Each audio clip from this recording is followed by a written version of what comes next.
when he was talking about that they are taking back what had been stolen from them, I remember Trump. You know Trump. But Trump is the robber. He's not the one that's something of this. No. The whites. The white farmers. The whites came and stole from the native South Africans, the blacks, the Africans. They stole land from them. 1930. They killed them. Yes. They maimed them. Correct. They detained them. They turned them workers. Now in their own land. They turned them to Shamba men. Now, 114 years later. Is it 114 years later? Oh, yeah, 1913. 1913. They stole land. These people are saying, we don't have land to till and have food. Please, you stole 100 acres from us. Now you have only, in all those 100 years, you have only utilized 1 acre. Give us the 99 so that other people can live. Trump is saying, no, when you discuss that, you are now practicing white racism. He does not address the historical imbalance of the white man coming, killing you and taking your property. When your great grandchildren are coming back to reclaim their land, moreover they are even giving you part, they are living with you part of it. You stole it. But that's Trump is saying no, that's white racism. He conveniently forgets the schizophrenia of colonialism. Like it's Fanon that said it. Colonialism is schizophrenic. Like those people come and say, no, we're coming with civilization, and then they come with guns, they cut you legs, they do horrible things they didn't even imagine they could do. They didn't even think they could do such bad things. Now they're doing such bad things, but at the same time they say we come for civilization, we come for trade and opening markets, what. It is not true. The schizophrenia of colonialism is at play. And that's what you see in the French politics right now with the Algerian crisis. Free your mind now. Be part of People's Pan-African Parliament, the Pan-African Pyramid Debate with your speaker, Andrew Irumba Katusabe. Comrade Zafri, this is a weekly roundup. Before we go into the main topic of the day, what could be some of those itching issues that made headlines or news in your own Medlo Blangata for the week? You know, as a researcher, we like to scope things, and a certain topic we have to research before we fully talk about it, right? Right now, I'm really interested into like the development of UAE, which compose Abu Dhabi, it's composed Dubai, it's composed the Emirati states, and like the development, and not Qatar. And the development in the African continent, because they are being accused in front of the... Qatar is not part of UAE? Nah, it's another one. And so I've been trying to understand like the involvement into Africa. I've been trying to search for the documents, like the policies that they have on the African continent, because usually those emerging powers, they come with plans. You know, you have to read the plans if you want to understand read the partition if you want to understand the music, you see. Right now they are in front of the International Criminal Court because Sudan government have accused them of complicity of genocide, which is really big because they have been sending weapons to RSF, Rapid Support Force of General Emeti in Sudan, the rebels in Sudan right now, even if they want to call themselves the government. The Kenyans are also speaking about it as we speak about it here in Uganda, because Emeti is in Nairobi, and apparently he has composed a government in Nairobi, and he has made Nairobi also a place where the gold of Sudan, especially the gold of the north and the gold of the Darfur, is being like extracted to the Emiratis. That's Comrade Safri for you. He's in Sudan now. Comrade Karuchiko. Thank you so much once again, and good morning to our esteemed viewers and fellow thinkers. Good morning to you, Comrade Rumba, our speaker, and good morning to Comrade Rutatina Rosaf.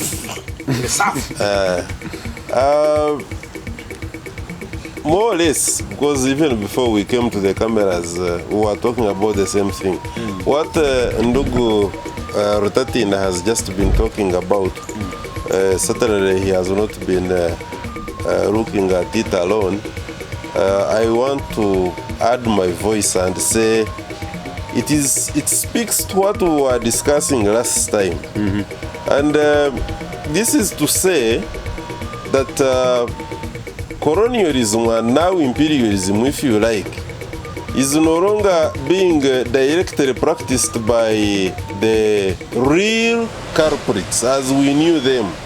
If we knew colonialism, then to be the art and the science of the French, the English, and Portuguese, and Spaniards, they no longer do that directly. What they do now is that they are going to co-opt new emerging powers like United Arab Emirates, and they will put an arms manufacturing plant in that country, or they will directly sell to United Arab Emirates a lot of arms, and then the United Arab Emirates will become such a serious hub even when they are not selling their own arms, and they are going to try to influence events in say Sudan, Khartoum. Now what will happen is that when they for instance now come to sanction, they will say which arms were being used. The country that is going to be before the International Criminal Court of Justice is going to be United Arab Emirates, because the arms probably are branded United Arab Emirates, when in actual sense they don't manufacture any arms anyway. So at the end of the day, you can see how we are now decentralizing imperialism, that we are getting some the sub-colonialism, sub-imperialism, the sub-colonialism in the sense that we have got the so-called emerging powers, United Arab Emirates, in Turkey. You remember, by the way, if I may remind you, that the drone which was shot was actually purchased from Turkey. And it was shot by Algeria. It was by Algeria. Mari's drone was actually a Turkish-made drone, and these drones are not cheap. We are talking about $18 to $20 million. Hey, do I say that again? $20 million US. Between 18 to 20 million US dollars. It's like a plane with no one driving it, so of course it's expensive. Yeah. A plane which is a spying plane, not ordinary plane, being remote controlled, armed with missiles. You think costs how much? 4 missiles. In your opinion? 4 missiles. You counted them 1 to 6. No, it ranges. It ranges. You know, depending on its capability. Being who he is. And do you know that now, as we talk now, by the way, after shooting down that drone, Mali has intensified patrol of that same area, which is being controlled by the Tuareg rebels, has intensified. More drones are now patrolling that area. Yes, they're identifying drones for the Algerians. Now, at the same time, because what does, and they are increasing military drills, and at the same time they are also advancement and increased military advancement of Algerian forces across the border. We are talking about a border stretch, which is in excess of thousands of miles. It's not a small thing to patrol. It takes a lot of money. But anyhow, I was telling you that in the new renewed effort of imperialism, we have got the sub-colonialists, if you like, in United Arab Emirates, who are going to be facing the International Criminal Court now, simply because they want to show they have been used by the real colonialists who no longer want to be painted in bad light, and they hire agents. And I'm telling you that we are now having even some coalitions. Some of the countries, like now the production, majority of the production is being done by when it comes to space engineering, is France, is Canada, is, you know. But have you ever had Canada in any war with anybody? Canada is and yet manufacturing. You say they are manufacturing. What are they manufacturing? Where do they buy their arms? Don't they manufacture arms themselves? You think they don't manufacture arms? You think Japan only manufactures cars and they don't manufacture any armaments, ammunitions? So you see, some of these things, because we have not limited time here, we may not go into a lot of discussion of what is actually happening on the global scene in terms of the arms race. But in terms of the arms race, countries which seem to be quiet You think that Germany destroyed its nuclear arsenal. Are they therefore not producing any armaments anymore? So some of these issues, by the way, must be looked at critically. But anyhow, you said we'll wrap up the week briefly. I was only adding my voice to Comrade Safari's idea that look, we have got United Arab Emirates before the International Criminal Court of Justice, and the truth of the matter is, yes, they may be there, but we actually know who commenced the war between Hemeti's group, the Rapid Response Forces, and the interim government in Khartoum, and who is interested in that war, who is benefiting from it, because Egypt itself, as you remember, has also been drawn in, that it is also supporting a side. But maybe finally, on that line, in the week, we have also observed, and it has been playing in the media houses. Don't ask me if it has been on CNN, BBC, and what have you. Those media houses report theirs, which they think is the most important. And when they report about Africa, you know they are going to be reporting about floods and how we are unable to control the floods, even when for them Katrina has been wiping them. Yes, and then they will be showing naked children, and then they will be showing some serious outbreak. But what has been playing in the media now, at least our own media, in Tanzania, in Kenya, in Uganda, a little bit, is that they are trying to make a roundup of the main opposition leaders. In Tanzania, Kidema, by our very own brother, what is the name again? This leader of Kidema. No, that one is the main ruling party of Tanzania. You are talking about Tanzania? Yes. Lissu Tindu. Yes. They are saying that there have been issues of health issues here in Uganda. When they look at Chiza Besigye, they say issues, either incarcerated or very sick. When you look at Kenya and you look at Odinga, also in a political limbo, or somehow now in cahoots with the government. But the general picture is that on the East African bloc, all the main opposition leaders, if they are not in prison, then they are also they are aiding.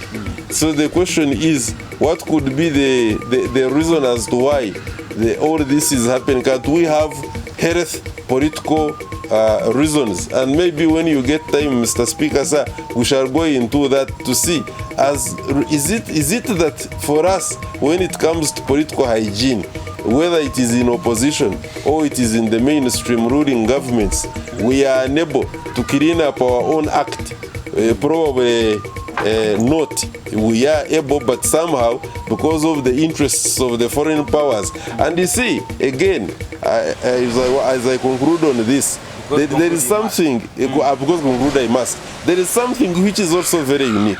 Unique in the sense that whenever Africa is trying to get its act together, somehow the interest of a foreigner is at play. And when we point it out, we have been accused by a section of people. You know, the problem we have, by the way, one of the problems, we have a number of problems, just like any other, but for purposes of this debate, on the African continent, one of the biggest problems we have is our own people who look like us, who speak like us, but who have been trained by the imperialists in their own universities who comes back here and he trashes the efforts that are being made by the Pan-Africans who are trying to get rid of the imperialists on this continent. Now, you see, you get a problem, and the imperialist goes down there, sits in Paris, sits in London, sits in Washington, and watches what is happening here. And then he's going to,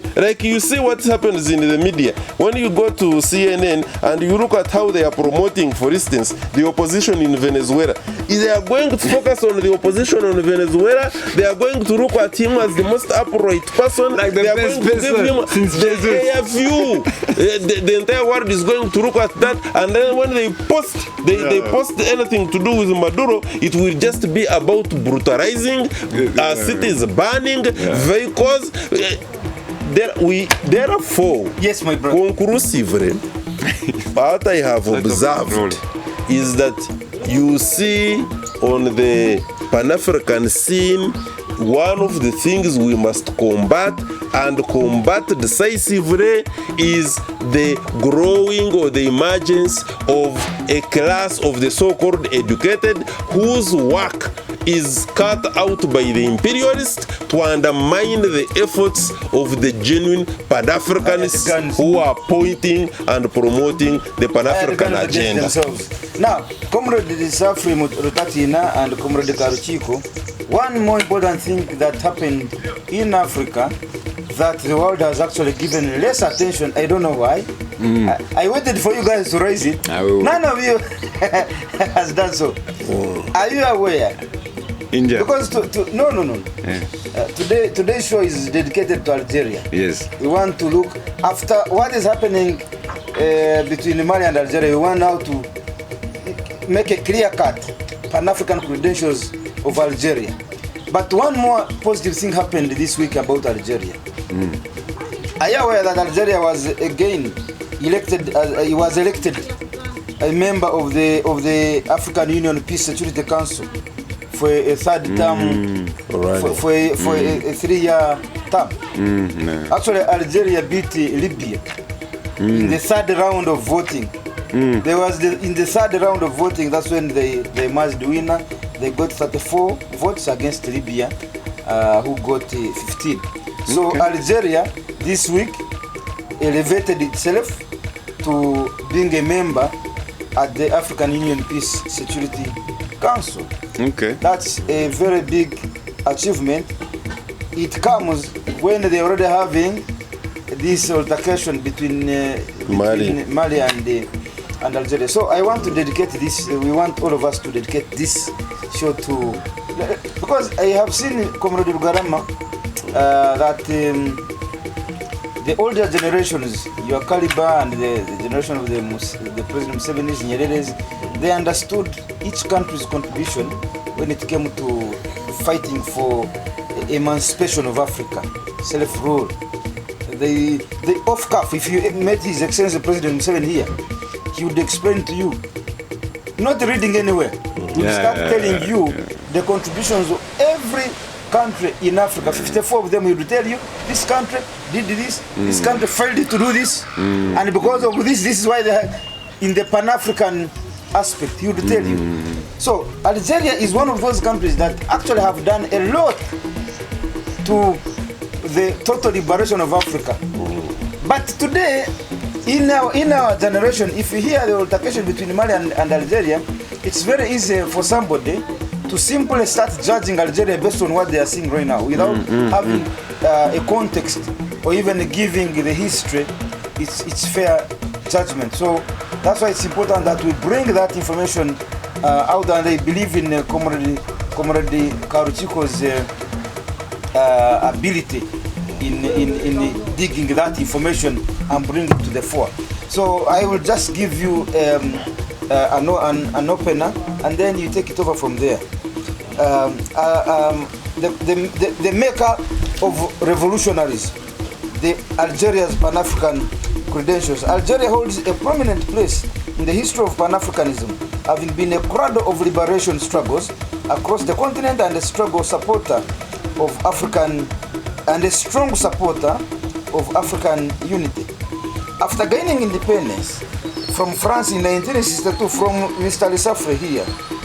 Algeria under the leadership of President Ahmed Ben Bella and later Houri Boumediene embraced a revolutionary foreign policy that championed anti-colonial movements, racial justice, and Pan-African solidarity. One iconic expression of Algeria's influence came from Amilcar Cabral, the revolutionary leader of Guinea-Bissau's liberation movement, who once declared that Catholics go to the Vatican, Muslims go to Mecca, and Pan-African revolutionists go to Algiers. Remember that statement? Mm-hmm. This statement powerfully captured Algeria's symbolic and practical role in the global Pan-African struggle. Algeria offered military training, weapons, diplomatic backing, and safe haven to African liberation movements such as ANC of South Africa, MPLA of Angola, Page C, Guinea-Bissau, Frelimo of Mozambique, ZANU and ZAPU of Zimbabwe, SWAPO of Namibia. Many of these movements had offices and bases in Algiers during the 1960 to 1980 liberation struggles. And I believe, I'm told the ANC still has its offices in Algiers, being hosted by Algeria. Most probably. Most probably. The role of Algeria in the OAU. Algeria was a founding member of the OAU in 1963 and aligned with the Casablanca Group, which pushed for the deeper African unity and a stronger continental government. It consistently supported efforts for African integration, non-alignment, and decolonization. Diplomatic support for anti-apartheid. Algeria was one of the first countries to recognize the ANC, African National Congress of South Africa, and actually hosted Nelson Mandela in 1961. Mandela later credited his military training in Algeria with shaping his strategic thinking. Algiers hosted the first Pan-African cultural festival, which brought together artists, intellectuals, and freedom fighters from across Africa and the diaspora to celebrate African identity and resistance. Algeria opened its doors to the figures like Eldridge Cleaver and members of the Black Panther Party. I beg your pardon. The Black Panther Party, offering asylum and international visibility. The country also hosted Che Guevara and supported the connections between African liberation and Third World revolutionary movements. The Latino Sankara. Yes, champion of the global South. Algeria was active in non-aligned movement, forging solidarity with anti-imperialist causes in Latin America, Asia, and the Caribbean, often linking these struggles to Africa's own. You can serve them, no problem. Serve them. If this man without a Rolex, he cannot work. Without the African Rolex, he can't work. I need my Ugandan name. Algerian diplomats like Lakhdar Brahimi played key roles in international peace negotiations and championed the African interests on the global stage, including at a United Nations. Algeria connected the African liberation struggle with broader anti-colonial movements in Palestine, Latin America, and Asia, reinforcing Pan-Africanism as part of a global colonial vision. In conclusion, therefore, my seniors, from hosting revolutionaries to backing liberation armies, Algeria stood as a beacon of Pan-African solidarity and anti-imperial resistance. Its revolutionary capital, Algiers, became a diplomatic and ideological hub for Africa's fight against colonialism, apartheid, and racial injustice. The words of Amilcar Cabral immortalize Algiers' place in Pan-African history, a spiritual and strategic homeland for revolutionaries across the continent and beyond. Comrade Garama Daniel Karuchiko, I can't add more than that. I wanted to give context to this. It's a little bit long introduction. It is worthy because, first of all, not just this is worthy for just saying it, but when, of course, facts are being relayed, then it makes it very, very colorful. Because the truth of the matter is that nothing that you have said in your preamble is wrong. And the revolutionaries gather in Algiers, which is the capital of Algeria, then it makes us who are seriously interested in the growth of Pan-Africanism and the total liberation of those who think that the mankind is equal, and in the struggle of Pan-Africanism, to reflect deeply on those words. Is it therefore anymore doubted that, for instance, Algiers is no longer the hub of revolutionaries? And who is a revolutionary at the end of the day? The African fight against colonialism has got a lot of its support. You have already pointed it out in your preamble in Algiers. Because you remember that the pre-1963 Organization of African Unity, the likes of Comrade Ben Bera, then the revolutionary and the one who handed Algeria independence from the French colonialism, alongside the likes of Olympiakos, alongside the likes of Keinta Modibo, alongside the likes of Sekou Touré, the likes of the Gond Abdul Gamar, the likes of Osejefo, Kwame Nkrumah. These were the crop around that time that were moving the continent of Africa in the direction that the continent desired at that time, which was the physical total liberation from the shackles of colonialism. Now, the role of Algeria around that time cannot be doubted, in the sense that when you look at the rebel or the fights that were happening in Zimbabwe, the ZANU PF, for instance, they were being supported by the efforts from Algeria, no doubt about it, morally, ideologically, and also in terms of weapons. When you look at what was happening, the Frelimo, you have already mentioned it was having the support of Algeria. When you look at the fight against apartheid, morally, ideologically, militarily, there was support from Algeria. And all along all that time, the other time I was telling you that the first passport to be issued to Nelson Mandela was given by Algeria. Now, far from just a passport, there were issues to do with the military support, there were issues to do with ideological support, all that.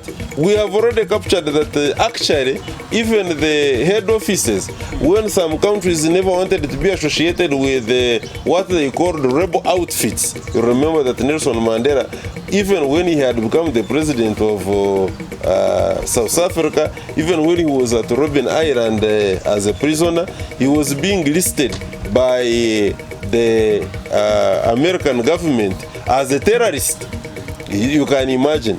I think he even visited until 1998. He visited America when he was still described as a terrorist. Yeah. Now you see that kind of even people in his plane. A terrorist because he was terrorizing. He was fighting for the freedom. He was So, but that's what we are saying now.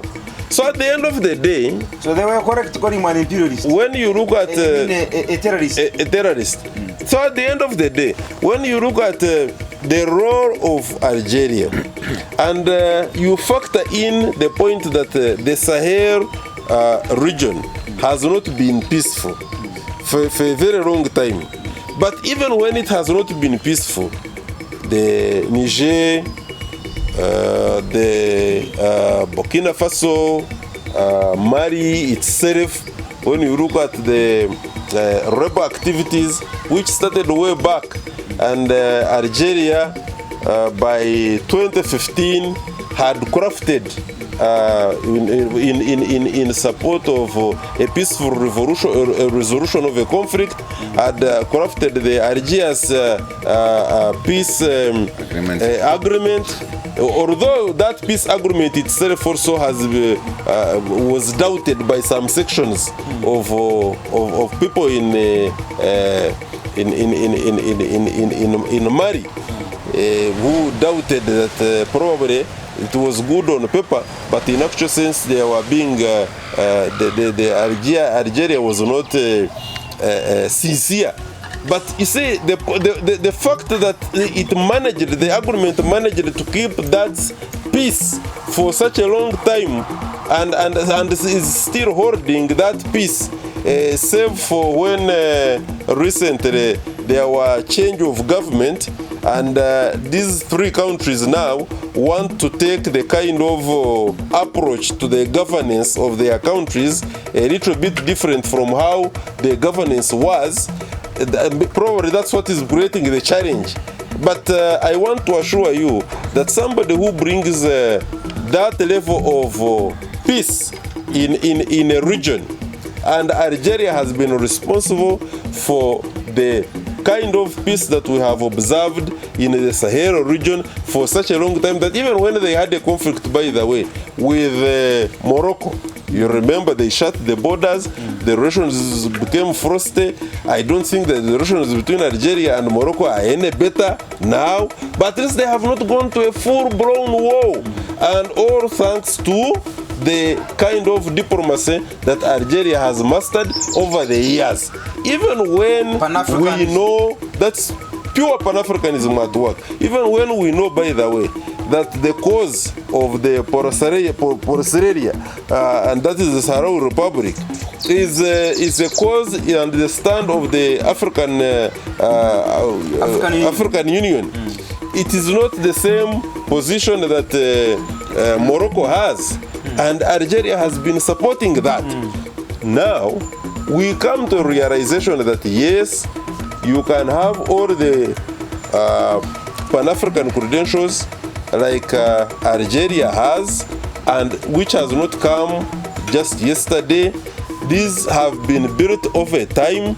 You can extend the kind of financial, the kind of ideological assistance and brotherhood to all the African nations and even beyond, because I do recall the fact that, for instance, Algeria has supported even across the Atlantic Ocean countries like Venezuela. I was in Venezuela not long ago, and I heard how proudly Maduro was talking about Algeria. We had a Nigerian delegation.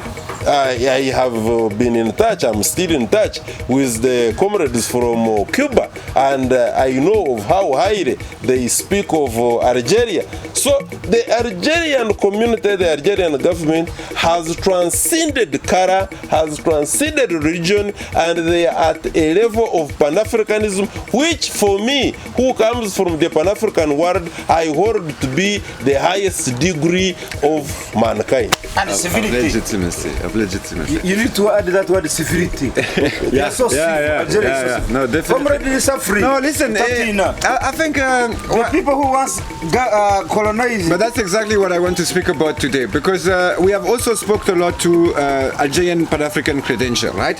But what we might ignore is where does it come from? Because the way we're speaking, we can think like maybe they've been brewed differently, maybe their DNA is more pure, or we don't know, but we can really look at it as we don't know where it's come from at this point, right? But it is there for a reason. It is there for a reason because they have fronted the most violent and the most modern colonialism of French history, right? Algerians. So repeat that statement. let me ask you a question. I will repeat that statement, but I want to ask a question to my comrades here. If I tell you what is the country in the world that received the most atomic bomb, you're gonna tell me? France. No, Japan. Japan, yeah. Right? That's what we say. They want Nagasaki, to say isn't it? Nagasaki, Hiroshima. And Hiroshima. That's what most people will think. Yes. Yet Algeria have received much more atomic bomb on its soil by the French than Japan. Probably around 40 to 60 nuclear tests in Algeria happened towards the French supervision You are correct. in Algeria. Let me even add more information to that. Please. Then you come. The French army, Comrade Karuchiko, listen to this one. The French army, the Suffrage army, used banned chemical weapons. These chemicals were banned by the world.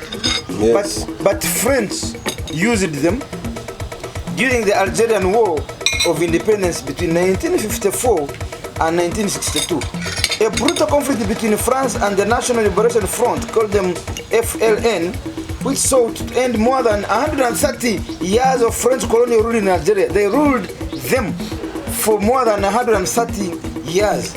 The war began on November 1st, 1954, with a series of coordinated attacks by the FLN and ended with the signing of the Evian Accords in March 1962, leading to Algeria's independence on July 5th, 1962. But I want to focus on those years. I want to focus on those years because those are key years. If Algerians learn how to be Pan-African, it's not because they were made Pan-African or born Pan-African, it's because they became Pan-African. And they became Pan-African because they've been themselves victim of the highest and the most modern force of imperialism at the time, right? Remember what happened in 1945 when the French end up being winners of the Second World War because of some games played by Churchill and the Americans. They immediately start a new war, right? In what was called Indochina at the time, the French colony called Indochina, which is really Vietnam and Laos, the Chinese communists have taken over, right? And so the French want to reinstall the imperialism. And they send who? They send the best secret service, they send their best troops. They send a lot of German soldiers also, by the way, but that's another point. They come and then they lose. They lose the war in Vietnam, they have to be replaced by Americans, right? Those guys will feel humiliated by this, right? So when they got redeployed in Algeria, what's happening is that they really do not want to lose that war, and they have a lot more techniques, right? One of those techniques they developed in Vietnam is definitely the use of napalm, right? Napalm was that gas and chemical reactions that the Americans use in Vietnam. Irumba, you know that pictures in Vietnam with that kid that is naked? Yeah, the French use the same things in Algeria, right? So what you see in the Algerian case is the development of an imperialism that is so powerful, that is so violent, that it creates new form of violence. It creates new ways of organizing and diffusing the violence within the society, the division of the society, right? And people end up having to fight each other to their highest point. So you have moments in the war of liberation of Algeria that are extremely violent. You have moments where Algeria are extremely alone because the French control Tunisia, the French control Morocco. So they have both borders closed, right? The French are developing the atomic bomb at the time. You can imagine the level of problem Kenya would have or South Africa would have to get independence in front of a power that has the atomic bomb, right? And so the French develop all those new military capacity. They develop new technology. They develop new way of torturing people that will be taken by the CIA.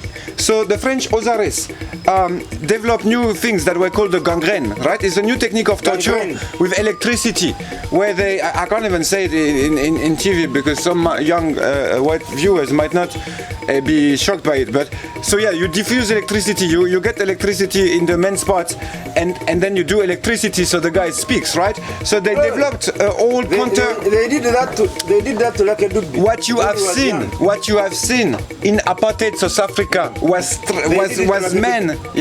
men trained by French people that did the Algerian war. What you have seen in Pinochet in Chile, in the torture that he used to develop against his own people, was men trained by French people that made the Algerian war. I don't know if you guys remember Abu Dhabi, Iraq, all those pictures of GIs humiliating and torturing people. This is French techniques developed in Algeria. Right, so it is really important, and Cameroon, by the way, we can get back to that. But it is really important to know that the Algerians have experienced the highest violence of imperialistic time by the time the French army, right? Because it 30 years of torture. Yes, and the worst kind of it. The French were never that violent in Senegal.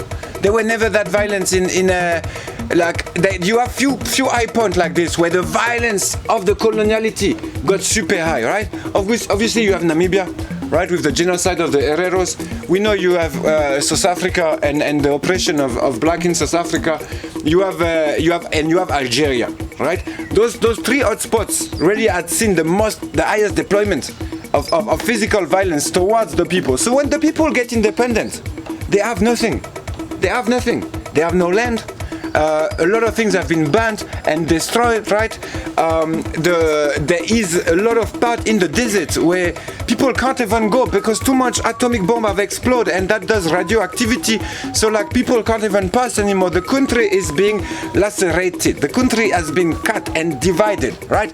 Every family has had to take a side, right? And for having met some of those families, what happened is that your uncle is killed by a Frenchman of the army, so you get pissed. So as his young nephew, you go to join the revolution, right? But in the revolution now, you're also attacking some people that are working for the French imperialism, but that are Algerians, right? And so you have this division of society that create those gaps where people get sick of each other and they get sick of the violence. The violence they got repercute in the society, you see? So when we think of Algerians in 1962, we think of proud freedom fighters that have won and defeated the most extreme form of imperialism. So when they got to independence, they automatically have to open the borders with Tunisia. They have to. They don't want to feel surrounded like they were by French imperialists. Because remember, when Algeria started its war, on the west is Morocco, still French. On the east is Tunisia, still French. In the south is Mali, still French. In the southwest is Niger, still French. So you are surrounded by French interests. The whole country, you are the biggest country in Africa. You're surrounded totally by French interests, right? So obviously getting independent from that is hard. And in the north, you also have France, right? In north of Mediterranean. So you are surrounded. So those freedom fighters were genius fighters. Ben Bella has a credential that is amazing. Ben Bella, just to tell you, Ben Bella, before he became president, he was a soldier. He was a soldier of the French army against the German. Hey. Not only was a soldier of the French army, but he was one of the best soldiers of the French army in Marseille. Against German. He was deployed in Marseille, right? Yeah. Ben Bella was deployed in Marseille alone, right? Not alone, but like he has a small group of people. And then the Germans start to attack. Something like 25 planes or 30 planes, mitrailleurs. I don't know the name of it in French, but like those big weapons, like when you shot from the plane directly. Yeah. All of his comrades, they left. Only Ben Bella stayed, and you know what he did? He destroyed 11 planes alone. 11 German Waffen SS plane destroyed by Ben Bella alone. He got so famous from that the French gave him the military medals, right? So the rest of the soldiers ran away. Which is classic French colonialism, by the way. You have to destroy 11 German planes so you can be seen as French. But before that, you're just a soldier of a second of the empire, right? But so don't forget, France have been liberated by the Germans, by those men. And when those men get back to Algeria to get their own independence, they knew the enemies was willing to do anything. They knew the enemies was willing to do anything. And I speak of the enemies because those were the enemies of the people, both the French people and the Algerian people. Those people were the enemies of French people as well. No, they want to contend that they were fighting for the French people. The level of resistance that the Algerian deployed made something astonishing in French history. Until today, it never happened again. The generals of the army in France, they gathered together in Alger. They gathered together in Alger, they talked to each other, they said, those freedom fighters are too strong. Those freedom fighters are too strong. We've been fighting and fighting and fighting. You know what we need to do? A coup d'etat in Paris. A coup d'etat in Paris. So those guys take their plane and they start to organize the coup in Paris. So Alger control Paris. Hey. Do you listen what I'm saying? Hey. Alger control Paris. Hey. So all the French imperialism now move its capital to Alger. Not even Paris anymore. There is something astonishing too few people know about. That's why we have to talk about those things. It is the worst imperialism, the most modern imperialism of its time that Algerians have fronted, right? And when you front the most violent imperialism, check up to the Gazawi right now. Those are the ones that are fronting the most violent colonialism, the Gazawi in Palestine. Check up to them. When you front that form of colonialism, you cannot get out thinking you're going to dominate people because you have sin. You cannot go out thinking you can't help your neighbors because you have sin. When your neighbors ask for independence, you go and you help him. With the little money you have, with the little capacity, but you build your capacity. When Boumediene seized power after Ben Bella didn't stay long in power. The one that really shaped the state of Algeria was Boumediene. When Boumediene seized power, immediately he stopped the nuclear essay. He stopped the nuclear test, right? He has fronted the French in 6 years. The head of all the Algerians freedom fighters were killed. The French have managed to cut the head many times, but they didn't understand that freedom cannot be unrooted. That couldn't understand because freedom could not be unrooted. But it is really important. It is really important, therefore, that when we see the courage of the Algerians today to try to sort out crisis, to be diplomatic, it is because they have experienced the most violent military form of their time. Exactly like Gazawi people and Lebanese people will come out of their time. That generation will come out as being peaceful and want to sort problems diplomatically talking because they've used weapons, they've seen weapons. So all the Algerian credential for Pan-Africanism is coming from that generation of freedom fighters that defeated the devil and the hardest form of devil of their time. Thank you. Very good. Comrade Garama, as part of its counter-insurgency strategy, French actually used military and tested they used toxic air gases on large scale to eliminate FNL fighters hiding in caves in Oris and Kabira mountain regions. Among the chemicals, Tizi Ouzou, Bijaya. As if you have been there, you know. Yeah, those are the same people that today. Have you been there? No, I was invited there.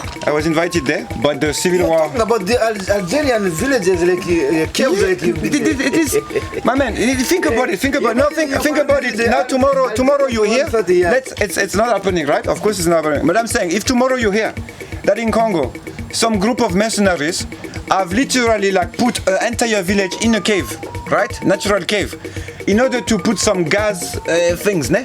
And then they open the gas things, so the gas goes inside and kill everyone inside the cave, so they don't even have to dig anything. Wouldn't you remember that story? You would remember that story. That's why the Sétif 1945 we remember, right? Tizi Ouzou, Bijaya we remember. We remember those moments because those are moments, personally as someone that hold the French passport, those are moments where French lose its sense of history, where France lose its sense of directions, right? Those were moments of confusions, where those people now got the crazy people that colonialism has created, because colonialism creates craziness. We need to be really clear about that. It's crazy itself, but it creates crazy people. It doesn't create. The colonialists are also crazy. That's what I'm saying. The colonialists are crazy. Now the craziness is also exported towards the people of France that didn't ask for that nonsense, right? So it is important we know those stories. It's also because in the French debate it's huge. And until really recently, like I think 3 weeks or 1 month ago, someone just said that. Someone spoke of those caves, right? He spoke of those caves and he said, no, those were genocide, those were massacres on French TV. He got fired. 3 weeks ago. And those guys were on French TV They since don't want, 40 years. they don't want you to speak about it. Mr. Apati, If it I've was been good- watching you. This were good. You told the truth here. And the French media didn't want to hear it. So the very same one that lose Algeria, the very same one that were fighting there and then lost against the freedom fighters, get back to France and now want to re-establish similar power in Paris. And that's why you see the rise of the far-right people, the Marine Le Pen, Eric Zemmour. If you listen to those guys, by the way, the most fascist French guy is an Algerian that was born in Algeria, outside of this context, and still believe he's French, harder than the French people, right? And he come to tell French people how to be French because of his colonialism. Or thanks to assimilation policy. Saying that's the thing. He got assimilated to such a point that he doesn't even believe he's Algerian anymore, and he's And so was claiming. a man like Senghor. Sango. Who believed that he was so much French than the French themselves. But the problem, Senghor was a minister of France. Trying to become He was a French minister because he became French. Yes. Anyway, I think from you are reading something to do with the use of The napalm. chemicals, in the case. chemical weapons, and if the information and if the truth comes out, then the perpetrators would not want that kind of truth to come out and be known by the general public. No, we know them. That is not new, Mr. Speaker. That is not new, and our audience is alive to the fact that, for instance, when a man like the Ecuadorian national, the one who reported about the atrocities, the American atrocities in Guantanamo. Forget about Abu Dhabi. Guantanamo Bay, by the way. In this In Cuba, we have to say it. In Cuba. No, not Pakistan, not Iraq. You're speaking of the jail. not Iraq. No, it was this journalist who was hidden in the Turkey. Ecuadorian embassy. Not Khashoggi. Not Khashoggi. Khashoggi? No, not Khashoggi.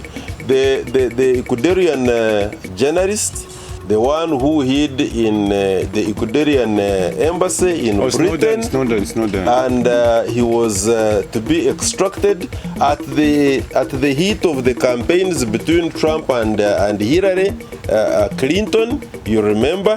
and in which country that he reported? That's the country I'm trying to remember, because this was not Pakistan, certainly, not Isn't it Edward Snowden? Afghanistan. He was reporting the atrocities in Afghanistan, and immediately when he was, they asked, the American government asked for him. Of course, the name will come. When they asked for him, he hid in the Ecuadorian embassy in Britain. And you can imagine the person who appeared to be protecting him was Trump at that time, because he wanted the presidency. But later, when he became the president, interestingly, he was the person actually at the forefront now of making sure that he is extracted.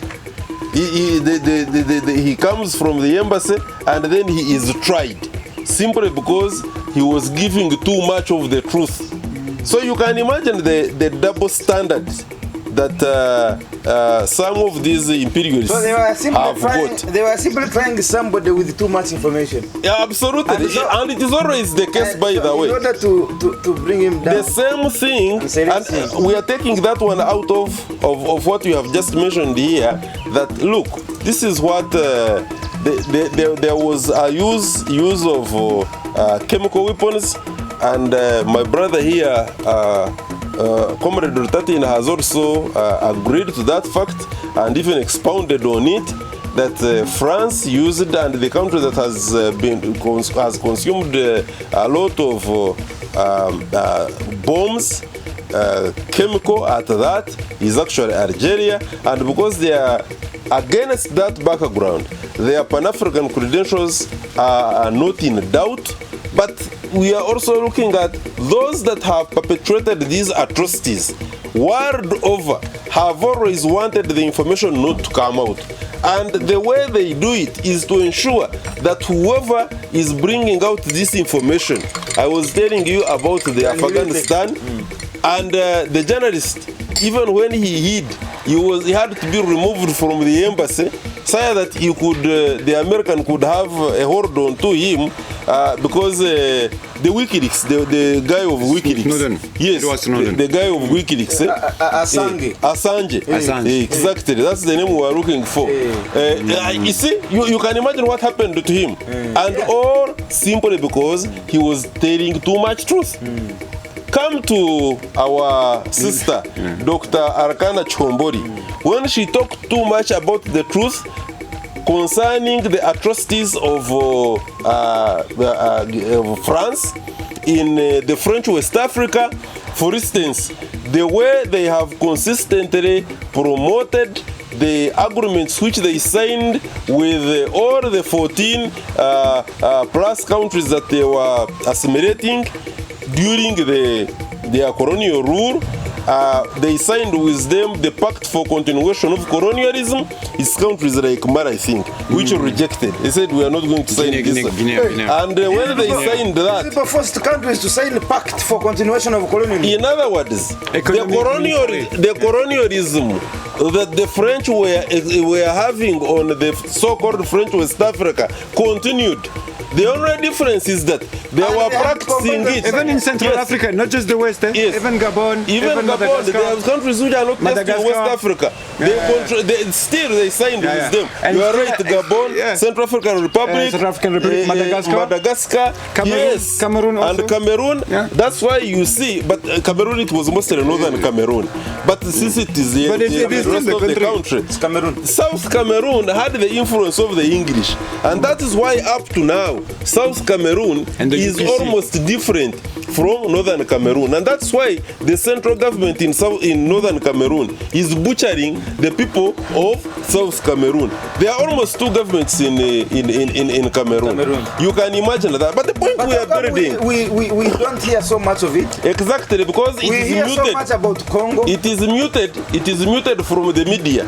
They don't want that to come out. The administration in Cameroon makes sure that information does not come out. There is so much that doesn't come out of so many other countries, Somalia, including Cameroon. Congo. Yes, Sudan, but the Sudan, point there, before it dies, the point there is that we have got a lot of atrocities which were committed then, and they can never be talked about. It's the same thing. Like we have got the Holocaust, which was done. About 7 or so million people, the Jews died, and it is a crime for you not to talk about the Holocaust. For you to speak that actually slave trade was much on a higher scale and worse than the Holocaust, the killing of the Jews itself is a crime.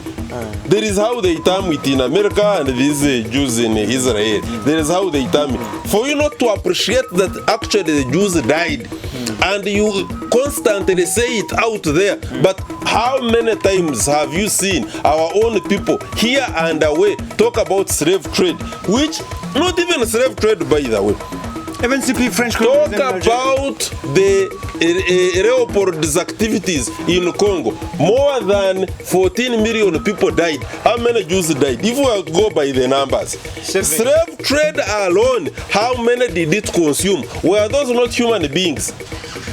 So the fact that we do not have Congo killed about 14 million. about 14 million people. These ones, the Slave trade was going beyond even 20 plus. other ones, the Yes. Holocaust were about 7 million, isn't it? Yeah, about 8 million or 7 million Jews. But they're making that a big history. They are more human beings than you.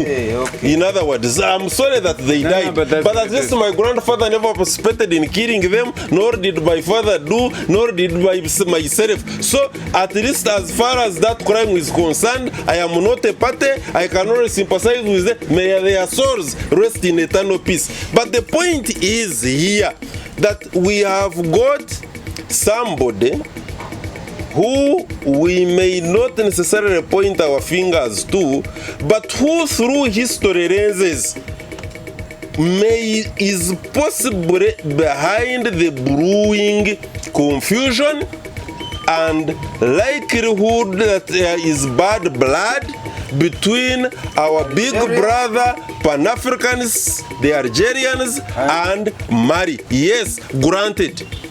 There is a political shift.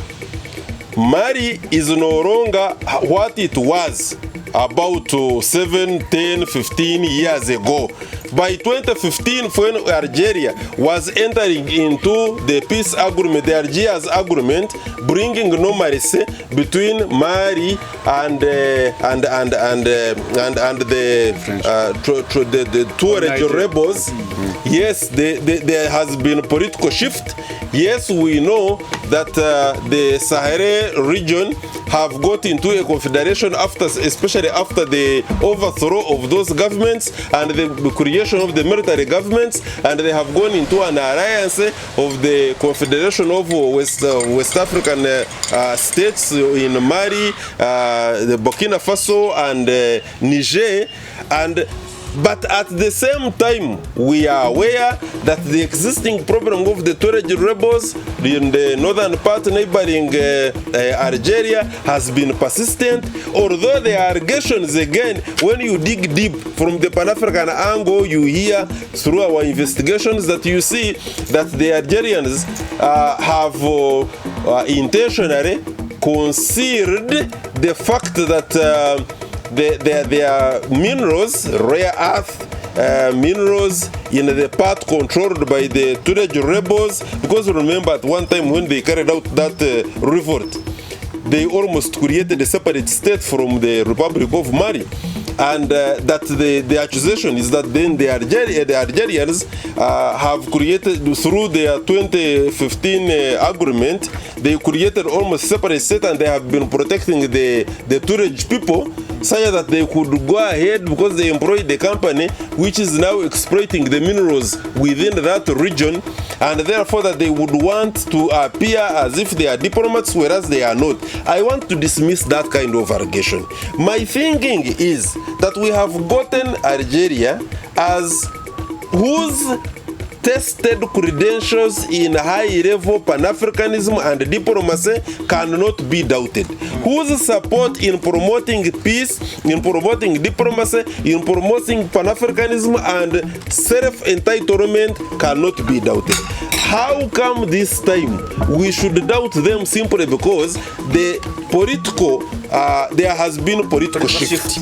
I want to say, therefore, in a manner of concluding, that we as Pan-Africans, we need extended time. If need be, we need extended, if need be, to physically be on the ground.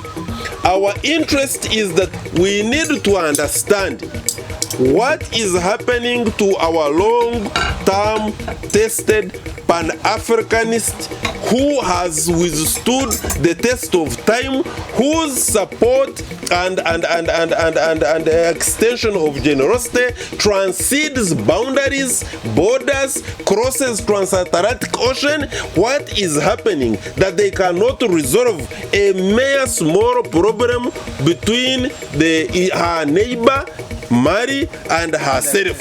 What is the problem there? Somebody in the middle is trying to take advantage. Comrade Lisafri. When he was talking about that they are taking back what had been stolen from them, I remember Trump. You know Trump. But Trump is the robber. He's not the one that's something of this. No. The whites came and stole from the native South Africans, the blacks, the Africans. They stole land from them. 1913. They killed them. Yes. They maimed them. Correct. They detained them. They turned them workers. Now, in their own land. They turned them to Shambamen. Now, 114 years later, is it 114 years later? Oh, yeah, 1913. 1913. Now, these people are saying, we don't have land to till and have food. Please, you stole 100 acres from us. Now you have only, in all those 100 years, you have only utilized 1 acre.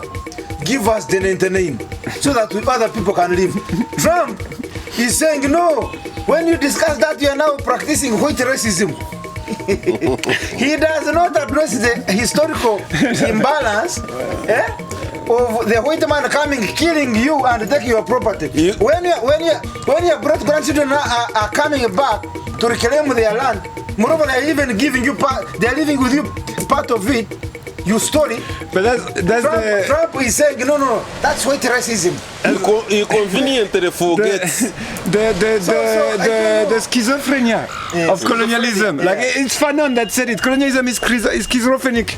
Like those people come and say, no, we're coming with civilization, and then they come with guns, they cut you legs, they do horrible things they didn't even imagine they could do. They didn't even think they could do such bad things. Now they're doing such bad things, but at the same time they say we come for civilization, we come for trade and opening markets, what. It is not true. The schizophrenia of colonialism is at play. And that's what you see in the French politics right now with the Algerian crisis. You have that schizophrenia. Algeria is attacking us. Oh, we're going to attack back. We lost. Done and dusty. 1962, we lost. Done. Close the chapter, move forward. Those guys haven't accepted that. I'm telling you. Ladies and gentlemen, we come to the end of today's weekly roundup, the Pan-African weekly roundup. I'm always enjoying this show here. It's kind of laid-back show, laid-back style. Comrade having their tea laced with the pure African. And for avoidance of any doubt, my tea is free of any dangerous or suspicious substances. The ancestors are pimping up. That's we meet again next week. Thank you so much, Comrade Safri Thomas. Thank you so much. Tatina and Comrade Daniel Garama Karukiko. Karukiko.